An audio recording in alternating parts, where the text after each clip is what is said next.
Merci d'être avec nous sur Al24 News au sommaire de l'actualité de ce dimanche 12 février.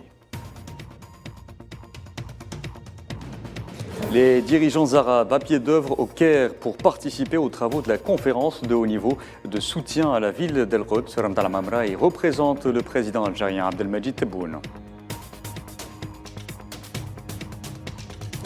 L'évolution de la situation dans les territoires palestiniens occupés en pleine escalade, le soutien à la candidature de l'État de Palestine pour devenir membre à part entière à l'ONU, encore la réunification des factions palestiniennes, autant de thèmes évoqués par le chef de la diplomatie algérienne, reçu par le président palestinien Mahmoud Abbas.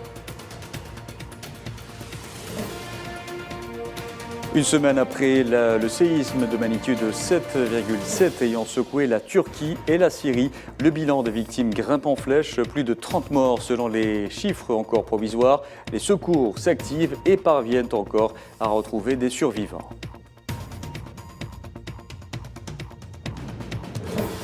Et puis le Croissant Rouge algérien s'apprête à envoyer une nouvelle cargaison d'aide aux victimes du séisme en Turquie et en Syrie. Le président algérien Abdelmadjid Tebboune salue les efforts des équipes de secours dépêchées sur place.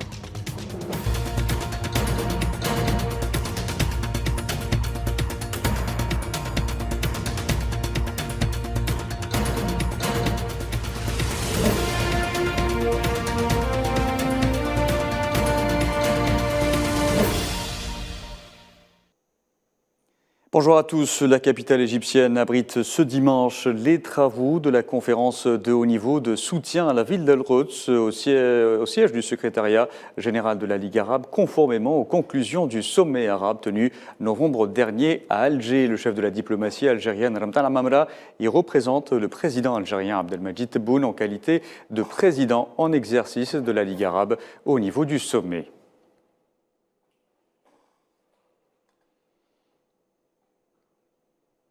Et depuis la tribune du secrétariat général de la Ligue arabe, le président algérien Abdelmadjid Tebboune a condamné avec force ce dimanche au Caire, lors de cette conférence de haut niveau de soutien à la ville d'Al-Quds, les tentatives répétées de l'occupation sioniste d'imposer une politique du fait accompli en occultant la vérité, soulignant le plein soutien de l'Algérie au droit du peuple palestinien à établir son propre État indépendant conformément aux frontières de 1967. Avec Al-Quds Sharif pour capitale. C'était dans un message lu en son nom par le ministre des Affaires étrangères, Ramtan Lamamra. Et pour évoquer les enjeux de cette rencontre de haut niveau, nous avons le plaisir d'accueillir Amjad Chihab, professeur en sciences politiques à Al-Quds. Bonjour. Bonjour. Alors, merci. C'est nous qui vous remercions. Alors, cette rencontre est un prolongement du dernier sommet arabe sanctionné par la déclaration d'Alger en novembre dernier, portant notamment sur la réunification des rangs arabes, mais aussi des factions palestiniennes. Une feuille de route peine à s'appliquer, cette feuille de route peine donc aujourd'hui à s'appliquer sur le terrain avec une escalade sans précédent de l'entité sioniste, particulièrement sur Al-Quds occupé, n'est-ce pas ? Tout à fait. Le sommet, c'est très important, surtout de parler de la ville Al-Quds, et surtout après toutes les tentatives, comme l'a dit le ministre des Affaires étrangères algérien, et qu'il a bien indiqué l'importance et le danger de changer les statuts juridiques, les statuts historiques et les statuts politiques de Al-Quds comme capitale de la future État palestinien. Et on espère que cette conférence aboutit à des résultats concrets n'est pas comparable à la dernière fois qui était fait. Il y avait beaucoup de promesses pour aider cette ville qui souffre d'un embargo total et d'une politique de nettoyage ethnique pour vider cette ville en faveur de colons israéliens. Et cette conférence, à ce moment-là, c'est très important. Et justement, en parlant de cette conférence, permettez-moi de vous interrompre, Amjad Chihab. Les travaux au Caire portent sur le soutien apporté à la ville d'Al-Quds. Concrètement, comment les dirigeants arabes peuvent-ils aujourd'hui soutenir cette ville occupée, assiégée, colonisée illégalement ? Tout à fait. Les véritables obstacles, c'est les accords d'Oslo, les accords des principes d'Oslo qui ne permettent pas à l'autorité palestinienne de travailler sur Jérusalem. Il n'y a pas une capacité de travailler sur Jérusalem. Il y a d'autres manières d'intervenir pour aider les Palestiniens de résister à toute tentative de côté de l'occupation israélienne. Et je pense qu'il y a beaucoup d'institutions, beaucoup de projets qui peuvent le faire pour aider les Palestiniens d'Al-Quds de résister et de rester à l'intérieur de la ville. Surtout, il y a un problème de logement, il y a un problème de travail, oui. Il y a un problème de judaïsation de la ville, surtout judaïsation d'éducation. Et toutes les institutions souffrent aussi des impôts et il y en a beaucoup qui ferment. La situation des commerçants palestiniens, surtout dans la vieille ville, est en danger. Et il y a aussi la permission de construction des maisons pour l'expansion démographique des Palestiniens de Al-Quds pose un véritable problème.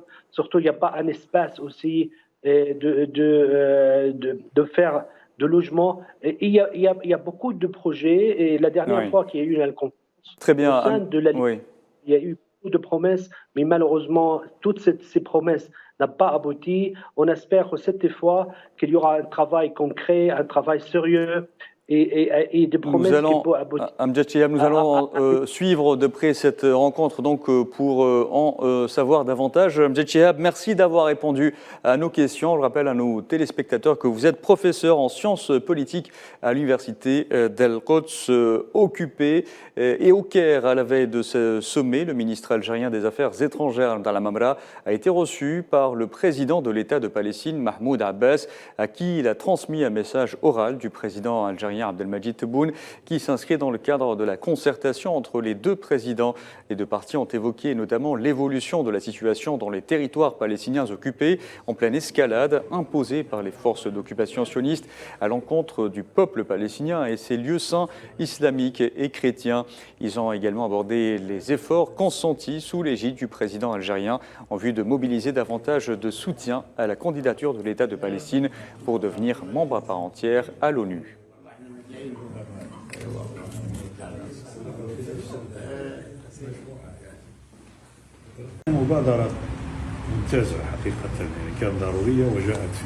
C'est une excellente initiative qui intervient au moment opportun.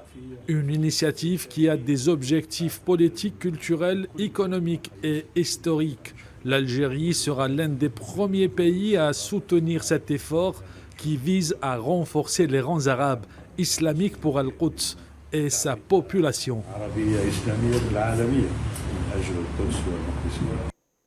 Et sur le terrain, un jeune Palestinien est tombé en martyr hier sous les balles de colons sionistes dans la ville de Salfit, en Cisjordanie occupée. L'assassinat du jeune Ryan porte à 46 le nombre total de martyrs palestiniens depuis le début de l'année en cours, dont 9 enfants et une femme âgée.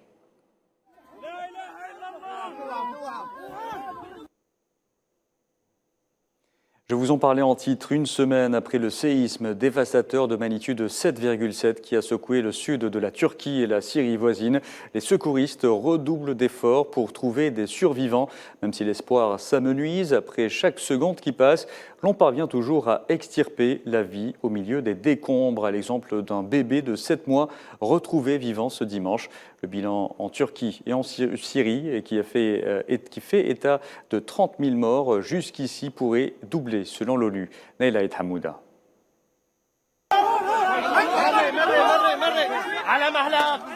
Des sauvetages in extremis en Syrie, mais aussi en Turquie.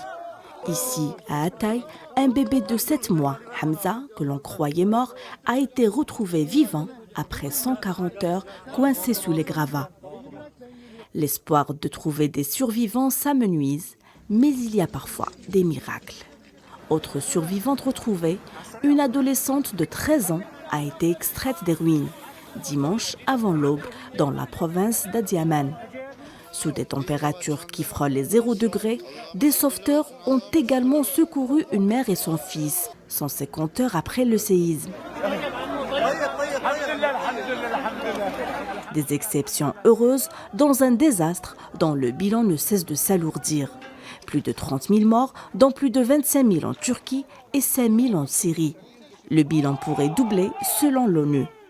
En Syrie, après le passage de ce séisme, plus de 5 millions de personnes se retrouvent sans abri, selon les Nations Unies. L'accès à l'aide internationale est rendu compliqué par près de 12 ans de guerre civile et par les sanctions et l'embargo infligé. Près de 32 000 personnes sont mobilisées en Turquie pour les opérations de recherche et de secours et plus de 8 000 secouristes étrangers selon l'agence turque chargée des catastrophes naturelles. Les secouristes algériens sont eux aussi présents sur le terrain. Leur intervention a permis de sauver la vie d'une dizaine de personnes au moment où d'autres sans vie ont été récupérées sous les décombres. Pour la première fois depuis 35 ans, un point de passage a été ouvert entre la Turquie et l'Arménie pour permettre l'arrivée d'aide humanitaire. Et l'Algérie au plus près des victimes du séisme en Turquie et en Syrie, et ce dès les premières heures qui ont suivi. La catastrophe poursuit ses efforts en vue de venir en aide aux populations touchées, aide humanitaire et financière, équipe de secours. Le pays s'apprête à envoyer une nouvelle cargaison d'aide en vue de répondre à un besoin énorme, notamment en Syrie, sous embargo. La présidente du Croissant Rouge algérien s'est exprimée à ce sujet sur Al24 News. Leïla Guertal y revient.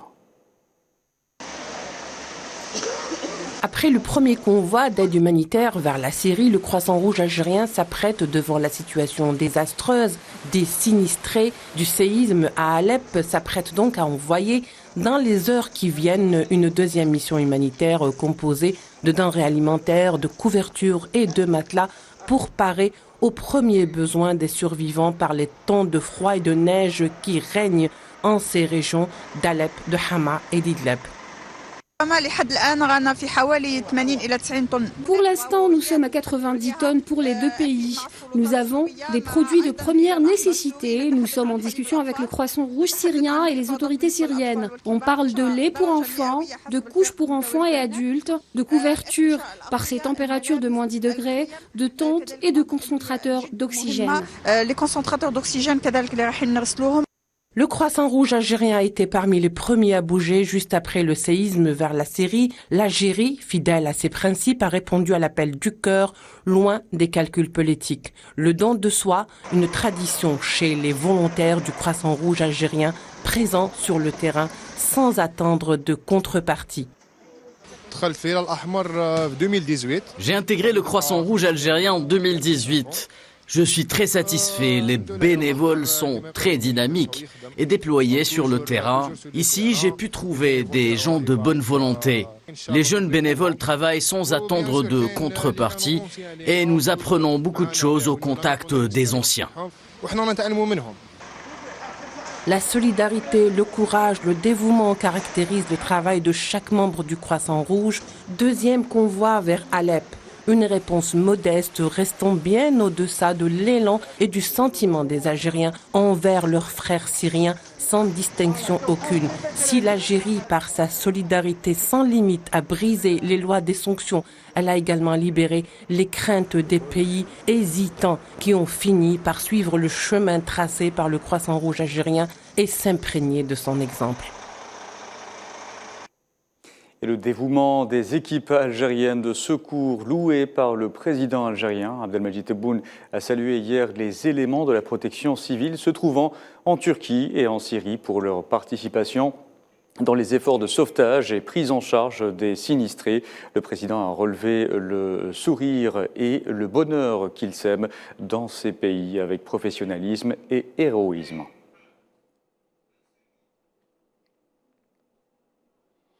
Et on arrive à la fin de ce journal. Merci à vous de l'avoir suivi. Vous pouvez revoir ce programme sur le site d'Al24 News ou à travers nos différentes plateformes en scannant le QR code qui s'affiche en bas de votre écran. Excellent après-midi.